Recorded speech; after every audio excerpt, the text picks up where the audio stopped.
Well, fellas, haven't really done an update in a minute, so this is the intercooler that I got.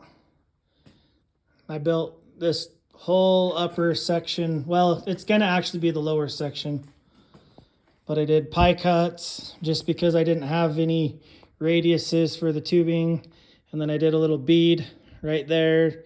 And on the backside one, that's one you're not going to see. That was the practice one. See how it kind of has that little funky doodad right there? You ain't going to see that, but as far as the front one, you might be able to see the front one. And so, I mean, it's a little scawampus, but it's kind of one of those learn what you can with the bead roller. So this is where it's going to sit on the bike. Come over here. So there's the front of the Banshee. It's going to sit right down in that hole. And then it's going to kind of, yeah, I know it's going to block the radiator, but I'm hoping that it'll let enough air through because of the fan.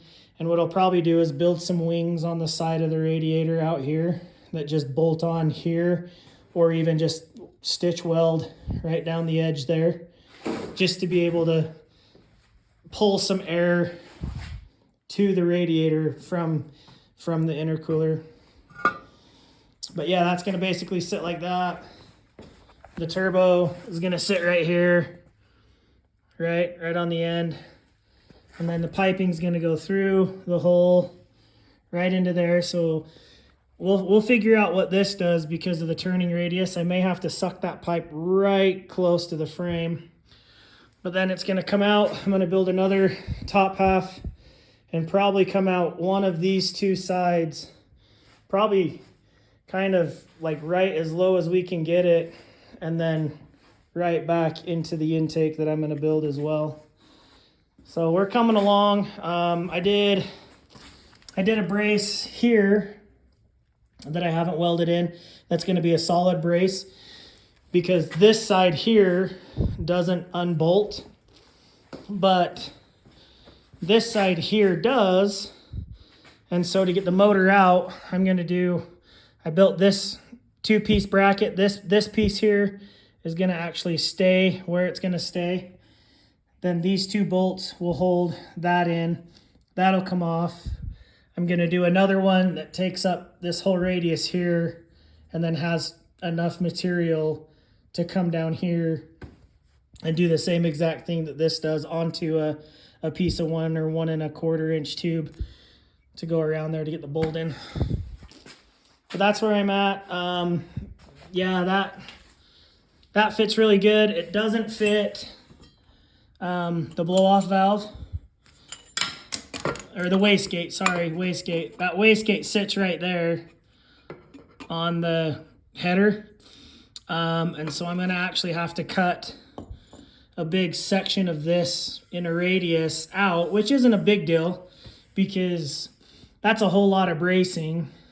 And then when the piping goes down, the exhaust comes out, I should be able to have enough material that I can brace here down to the frame as well.